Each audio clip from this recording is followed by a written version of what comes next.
هنا وهنا فقط يصنع وحوش التخدير.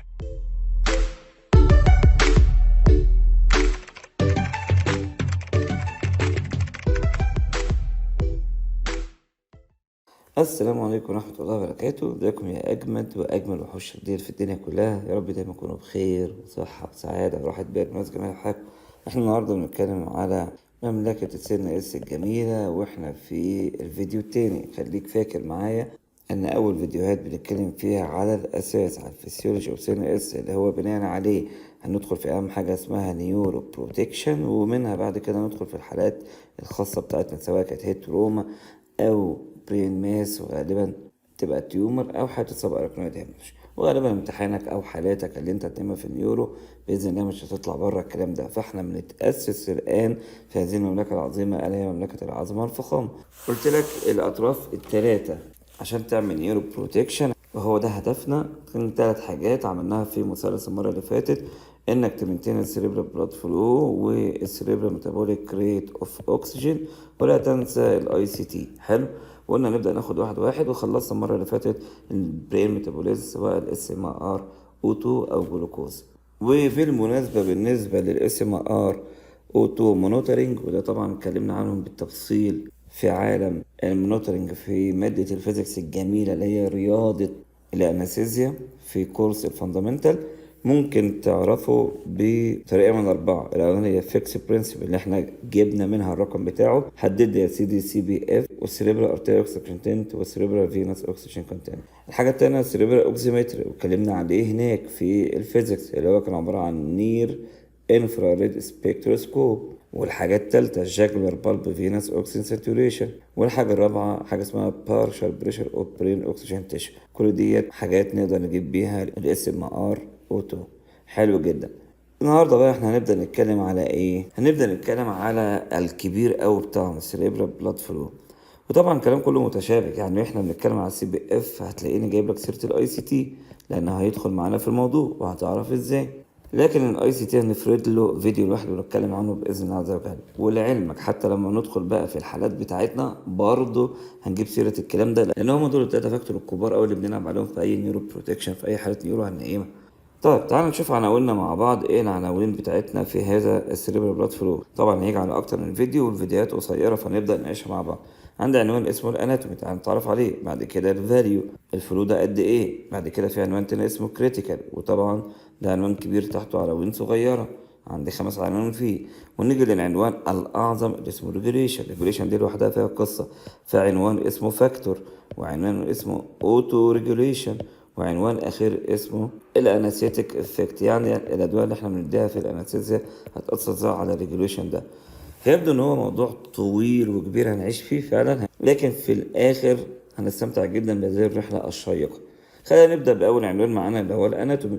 مهم جدا ان انت تكون عارفه، رغم ان احنا هنا كورس كلينيكال مش كورس فاندامنتال، لكن وارد جدا ان انت تسال فيه. بص يا جميل، البرين او بلاد فلو اللي رايح لهذا البرين بيجي من حتتين 2. لو انت فاكر الاورطه بتاعتنا الجميله لما كان بيطلع منها بريكيو كفاليك كده، وبعد كده هذا بريكيو كفاليك يديك حاجتين 2. كان بيدينا سب كليفيان الناحيه دي، انا بتكلم عن الارتري، وكان بيدينا كومن كروتيد ارتري. الكومن كروتيد بعد كده ينقسم هو كمان الى انترنال كروتيد واكسترنال كروتيد. صح، انترنال كروتيد ارتري. هنلاقي ان البرين سيركوليشن جايه من 2 ارتريز كبار قوي. الاوريجن بتاعنا كالاتي: مين ومين؟ الانترنال كاروتيد ارتري والسب كليفيان. طب قول لي كده بالراحه، من هنا ومن هنا.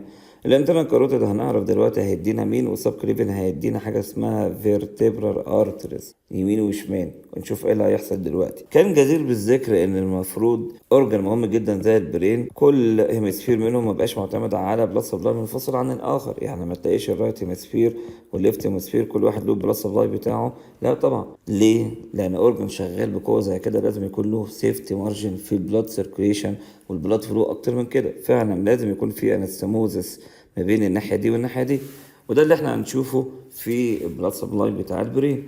اللي وصف لنا البلاد سبلاي كان عمنا ويلس، ولان البرين بلاد سبلاي عباره عن سيركل، فقام سمى السيركل اللي انت شايفها دي حضرتك سيركل اوف ويلس.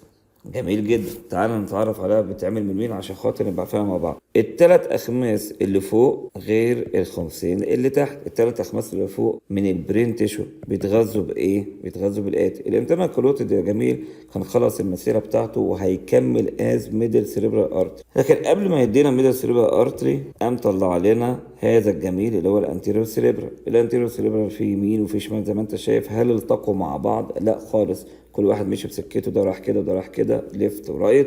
فقالوا خلاص احنا عايزين نعمل انستموزس، فنجيب ارتري كوبري ما بينكم انتوا الاتنين، نسميه ايه؟ ده عباره عن ارتري موجود ناحيه لقدام يعني انتيريور، وده بيعمل كوميونيكيشن بين الانتيريور سيريبرال ارتري اليمين والشمال، فسميه الانتيريور كوميونيكيتنج ارتري. وخلي بالك منه لان ده من اكتر الاماكن اللي ممكن تتعرض لانجري في حاله التروما. حلو جدا. انا عندي ميدل سيريبرال وانتيريور سيريبرال، والاثنين انتيريور سيريبرال ارتريز ما بينهم انتيريور كوميونيكيتنج ارتري. تعال نشوف ورا في مين. ورا بقى يا جميل كان عندك فيرتيبرال ارتري جاي من السبكليفيان اليمين والشمال، الاتنين يا سيدي بيمشوا مع بعض بعد ما يطلعوا كل البرانشات بتاعتهم ويقرروا ان هم يتحدوا معا ويعمل لك ارتري واحد موجود في البيز اوف برين، فسموه بازيلال ارتري. بهذا البازيلال ارتري ما هو الا التقاء التو فيرتيبرال اللي جايين من التو سبكليفي. حلو جدا. البازيلر بقى يدي برضو برانشات كتير ملناش دعوه، لكن ينتهي في الاخر انه يديك واحد بوستيريو سيربرال الناحيه دي وواحد بوستيريو سيربرال الناحيه التانيه. حلو.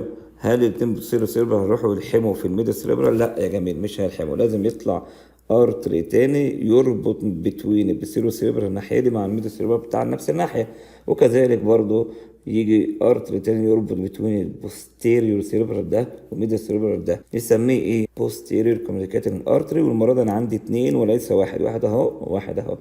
يعني من الاخر انا دلوقتي في هذه السيركل كان عندي جزء جاي من الانترنال كاروتيد ارتري، وده كان بيغذي الانتيريور 3 فيفث من البرين، وجزء جاي من السب كليفيان، وعشان نكون واضحين اكتر جاي من التقاء الفيرتبرال مع البازيلر، فنسمي الجزء ده فيرتبرو بازيلر سيستم، وده مسؤول عن بلس سبلاي اوف البوستيريور 2 فيفث من البرين.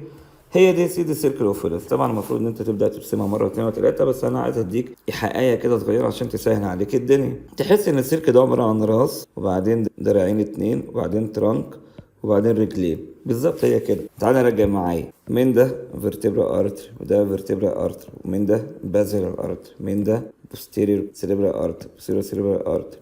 طيب الراس بقى الدايره اللي فوق معموله بايه؟ اللي في النص ميدل سيريبرال ارتري، نربط يا سيدي بين الميدل سيريبرال والبوستيريور سيريبرال عن طريق بوستيريور كوميونيكيتنج، واحد يمين واحد شمال. طيب من ده انتيريور سيريبرال ارتري، من ده انتيريور سيريبرال ارتري، كل واحد كان ماشي في ناحيه، لكن جه عمنا الانتيريور كوميونيكيتنج ارتري ربط ما بينهم. تعال اقول لك كام نقطه في الام سي كيو بيجوا كتير قوي عشان احنا خلصنا الموضوع. عندك كام انتيريور communicating artery؟ واحد. عندك كام posterior communicating artery؟ اتنين. مين اللي بيربط between الانتيريور بارت من السيركل مع البوستيريور بارت من السيركل؟ هو البوستيريور communicating arteries، ولأن دول اتنين بس يا سيدي. كده خلصنا العنوان الاولاني بتاعنا الحمد لله رب العالمين اللي هو الاناتومي. تعالى بقى ندخل على العنوان التاني اللي هو الفاليو. هنا وهنا فقط يصنع وحوش التخدير. يعني ايه فاليو؟ يعني هذا بلاد فلو قد ايه بقى؟ انت قاعد تقول لي بيجي ارتيريا بلاد سبلاي، وطبعا المقصود بالبلاد فلو يعني ارتيريا، وفلو يعني كميه معينه من البلاد رايحه لهذا التيشو في وحده زمنيه الا وهي دقيقه، ده معنى الفلو.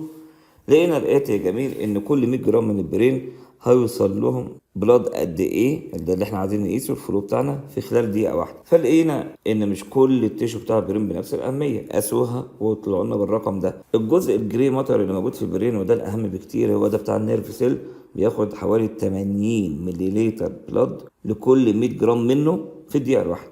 اما الجزء الوايت ماتر اللي حواليه اللي هو يجي سكند ديجري في الاهميه بعد الجري ماتر بياخد بمعدل 20 ملم بلاد لكل 100 جرام منه في الدقيقه الواحده. الكلام ده سموه ريجونال سيريبرال بلاد فلو. لكن بيني وبينك انا وانت لما اجي اتعامل مع العيان مش بتعامل بالريجن. انا دلوقتي فهمت ان في اجزاء من البرين بتاخد بلاد سبلاي اكتر من اجزاء اخرى، ده منطق. لكن انا عاوز اقيس الجلوبال سيريبرال بلاد فلو، هو ده اللي انا هتعامل معاه. نيجي ناخد المتوسط بتاع الاثنين دول 20 و80 يبقى 100 اقسم على الاثنين يطلعوا 50. ففعلا طلع المتوسط بتاعنا ان البرين كل 100 جرام منه في الدقيقه الواحده بيوصل لنا 50 مللتر. وطبعا انت مش مستغرب قصه كل 100 جرام لان احنا خدناها المره اللي فاتت في حكايه مين؟ في حكايه الاس ام ار او 2. طب قول لي البرين كله قد ايه؟ يا سيدي بمنتهى البساطه انت بتقول لي 100 جرام بيوصل لهم 50. طب البرين 1500 جرام تقريبا، يعني ضربنا هنا في 15 يبقى 50 تضربها في 15 يطلع حوالي 750. 750 ايه بقى؟ البرين كله تقريبا 750 ملي لتر من البلاد في الدقيقة. لما تيجي تحسب 750 دي من التوتال كاردياك اوتبوت هتلاقي ان هي حوالي 15% الى 20% من الكاردياك اوتبوت. طب دي حاجه غريبه؟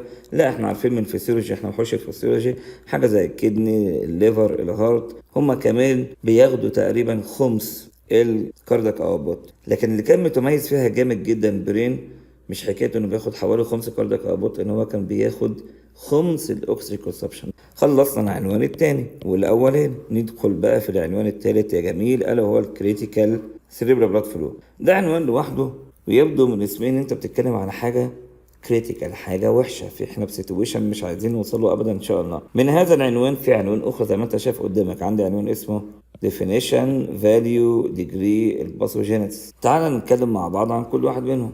نبدا باول واحد، يعني ايه كريتيكال سيريبرال بلاد فلو؟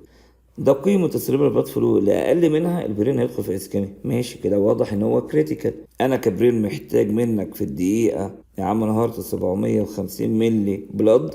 طب لو قلت عن قيمة معينة هدخل في اسكيميا. القيمة دي سموها ساعتها الرقم ده كريتيكال سيريبرال بلاد فلو. طب الاسكيميا دي تبان ازاي؟ لو انت عامل برين مونوتورنج، وطبعا عندك روعة عالم المونوتورنج اوف سي ان اس في شابتر المونوتورنج في عالم الفيزيكس، تقدر ترجع لها وتستمتع بيها. الاي اي جي بانواعه، سواء بقى اي جي عادي او بروسيس اي جي او ايفوكت بوتنشال، كل ده اللي بيبين لك البرين داخل في اسكيميا ولا لا.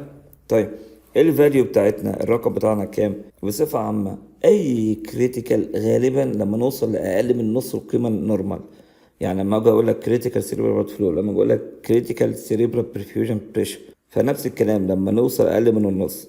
هو كان النورمال كام؟ ال 100 جرام كان بيوصلهم قد ايه في الدقيقه؟ كان بيوصلهم 50. اقل من النص يبقى اقل من 25 فعلا. فتلاقي في كتب تقول لك من 25، في كتب تقول لك من 20، المهم انه اقل من 25. طيب في نقطه مهمه جدا، الا وهي لو انت منيم العيان جي ايه، فانت عندك حاجه اسمها ان السيريبرال ميتابوليك ريت اوف اوكسجين قليله، البرين مش محتاج يستهلك اكسجين بكميات كبيره. واحنا بما اننا ملوك المعلومه بفضل الله عز وجل، وعارفين الفكره اللي ورا المعلومه مش مجرد معلومه، فانا اللي يهمني البالانس ما بين الاثنين دول، الاس بي اف والسيريبرال ميتابوليك ريت اوف اوكسجين. بما ان ده قل شويه اندر جنرال انستيزيا، فالقيمه حتى بتاع الكريتيكال سيريبرال بلاد فلو هتبقى اقل، بتبقى توصل لغايه 18. يعني البرين ممكن يستحمل مش لغايه بقى 25، لغايه حتى 20، لان الكريتيكال ساعتها بيبدا من 18 مش عند 25 زي واحد صح. حلوه المعلومه. ايه الديجري بتاعتنا؟ قالوا لنا نبتدي لو وصلنا من 20 ل 15 ندخل في ايزو الكتريكال اي جي. اي جي يبقى فلات لاين كده زي الاسيستول في الهارت. لكن لا قدر الله لو قلنا اكتر واكتر واكتر، بقينا اقل من 10، ندخل في المصيبه الكبيره اللي هي انفاركشن، اللي يموت ما يرجعش، irreversible برين انجن. الباثوجينيسيس هو العنوان الرابع ده، محدش شرحه لك في اي كتاب، لكن انا دايما بحب افهمك الامور بشكل مختلف جدا. تعالى اقول لك ليه الكريتيكال كريتيكال. ايه السؤال الغريب ده؟ لا ده مش سؤال غريب، بما اننا دايما بنسال ليه كتير في الكورس، فاحنا متميزين بفضل الله بشكل مختلف عن اي حد تاني، وهذا من فضل رب. والتميز ده نعمه وفضل ورزق ربنا مديهولك، ولازم تستمتع بيه. احنا بنستثمر في نفسنا. تعالى نشوف ايه فكره الكريتيكال، ليه الكريتيكال بقى كريتيكال. بمنتهى البساطة، بحسبة صغيرة كده زمان كان بيقولوا لنا ان كل 100 مللي من البلاد شايلين اكسجين قد ايه. وطبعا لما بقول لك بلاد انا بتكلم على الارتيريا بلاد، حوالي 20 مللي. ايه ده يعني؟ لو قسمت على 5 تقريبا بتجيب قيمة الاكسجين. الارقام ديت صحيحة لكنها تقريبية جدا. طب يا عم البرين احنا وصل لنا قد ايه؟ كل 100 جرام بيوصل لهم في الدقيقة 50 مللي بلاد. حلوة قوي. ال 50 مللي بلاد فيهم قد ايه اكسجين؟ برضو اقسم على 5 يطلع لك 10. ماشي، يبقى اذا انا عندي معلومه بتقول ان انا الارتر اللي رايح لعمنا البرين ده هيبقى فيه 10 ملي لتر اكسجين. طبعا انت فاهم، رايحين ل 100 جرام من البرين تيشو في الدقيقه، انت فاهم. بس خلينا نعلق على نقطه الاكسجين كونتنت. هنسمي ده الدي او 2 اللي هو الاكسجين ديليفري، اللي هو من ايام الفسيولوجي الجميله عرفنا ان احنا هنجيب ازاي السيريبرال بلاد فلو في الارتيريال اكسجين كونتنت. رحنا نعمل البرين هياخد من 10 دول قد ايه؟ خدناها المره اللي فاتت في 2 اللي هو الاكسجين كونسبشن. لقينا ان برضو كل 100 جرام من البرين هياخدوا لهم في الدقيقه الواحده من 3 ل 5. كتب كانت بتقول 3 3 ونص، كتب تانية بتقول لا ممكن يوصل ل 5، فقلنا خلاص من 3 ل 5. وعرفنا نحسبها ازاي هذا الاكسجين كونسبشن بمعدل تعامل فكري هو السيريبرال بلاد فلو في الفرق ما بين الارتيريا والفينوس اوكسجين كونتنت. حلو جدا. اقف معايا هنا واقفه عشان الكلام ده هيخدم الفيديو اللي فات. ازاي؟ المره اللي فاتت كنت بقول لك ان الاكسجين ستور بتاعنا قليل جدا وتقريبا نو، صح؟ ايه مدى دقه المعلومه دي؟ طبعا قلت لك تقريبا نو مش معناه انها ايكوال نو. بص يا غالي، ال10 البرين خد منهم من 3 ل5، ده يمثل حوالي 30 ل 50% اكسجين كونسبشن، وده اكتر بكتير من بقيه التيشو. يعني بقيه التيشو العاديه بتاخد من حوالي 25 ل 30%، ده اقل حاجه عند البرين 30 35 ممكن توصل ل 50%. معنى كده ان انت لو تروح تبص على الفين هتلاقي فيه الباقي من الكميه ديت من حوالي 5 ل 7 اللي هو من 50 ل 70%، حتى بيسموها ريلاتيف سيفتي مارجن. اوكي، يعني لو البرين محتاج اكتر يقدر ياخد اكتر واكتر من ال10. طب الحمد لله، يعني نقدر نقول ان في ستور بس مش جامد قوي او اقل من بقيه التيشو، عشان يبقى الكلام دقيق قوي. الستور بتاع الاكسجين للبرين تيشو اقل من باقي التيشو. ليه؟ لانه اصلا بيستهلك في العادي اكتر بكتير من باقي التيشو. حلو، تعالى بقى اقول لك فكره الكريتيكال ايه. فاكر لما كنت بقول لك انا بودي سيريبرال بلاد فلو بمعدل 50 مللي؟ برضه مش لازم اكمل بقيه التمييز، انت فاهمه، اللي هو كل 100 جرام من البرين تيشو في الدقيقه الواحده. ال 50 مللي دول كان فيهم حوالي 10 مللي لتر من الاكسجين. ده كلمه اكسجين اهي از ديليفري، والبرين كان بيستهلك منهم 3 ل 5، فانت الحمد لله في الامان.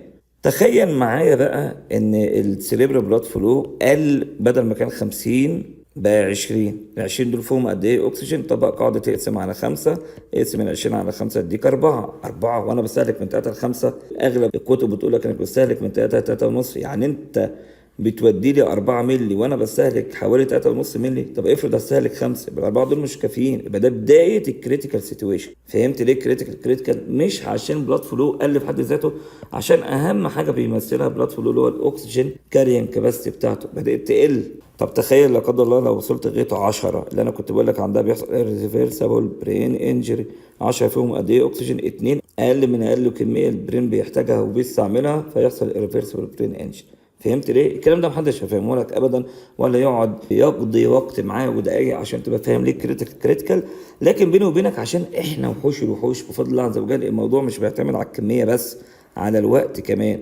وده كانت اهميه المره اللي فاتت لما بقول لك امتى يحصل برين انجري في وقت الهايبوكس، لما كنت بقول لك احنا في خلال ثواني بتبدا الافكت اوف هايبوكسيا، لكن نقدر نستحمل لغايه دقيقتين 3.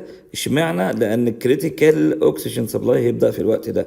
ولو الهايبوكسيا استمرت لغايه 8 دقائق يحصل بقى عندها الريفرسبل برين انجري. يبقى انت المفروض تقول لي at any critical situation ممكن ندخل في برين اسكيميا او انفاركشن لا قدر الله according to الاسكيميا ديجري او الهايبوكسيا ديجري، وفي نفس الوقت التايم. كل ما الوقت بيعدي علينا واحنا في حاله من الاسكيميا او حاله من نقص السيريبرال بلاد فلو او حاله من الهايبوكسيا او نقص الاكسجين ديليفري، كل ما بيكون الانسلت اكبر واخطر. هو ده المقصود بالكلام كده. انت فاهم؟ حلو قوي. طيب الحمد لله، يبقى احنا هنا في الفيديو ده اتكلمنا عن عناوين الاتيه في السيريبرال بلاد فلو. اتكلمنا على الاناتومي، اتكلمنا على الفاليو، اتكلمنا على عنوان اسمه كريتيكال سيريبرال بلاد فلو، ما جيناش ناحيه الريجوليشن. وفي الكريتيكال اتكلمنا على كل عناوينه، الديفينيشن والفاليو والجريدز والباثو جينيسيس في الاخر. تمام جدا. نقف لحد هنا. في الفيديو الجاي نبدا نتكلم في موضوع الريجوليشن، وهو الموضوع الاكبر في عالم السي ان اس فيسيولوجي، وبالتالي هياخد مننا فيديوهات كتير. في كل فيديو هقول لك انا واقف فين ومكمل على فين باذن الله. اشوفكم على خير في الفيديوهات الجايه. ما تنسوناش من دعوه جميله من القلب. في كورس دكتور محمد مجدي انت عملاق والمعلومات اقزام.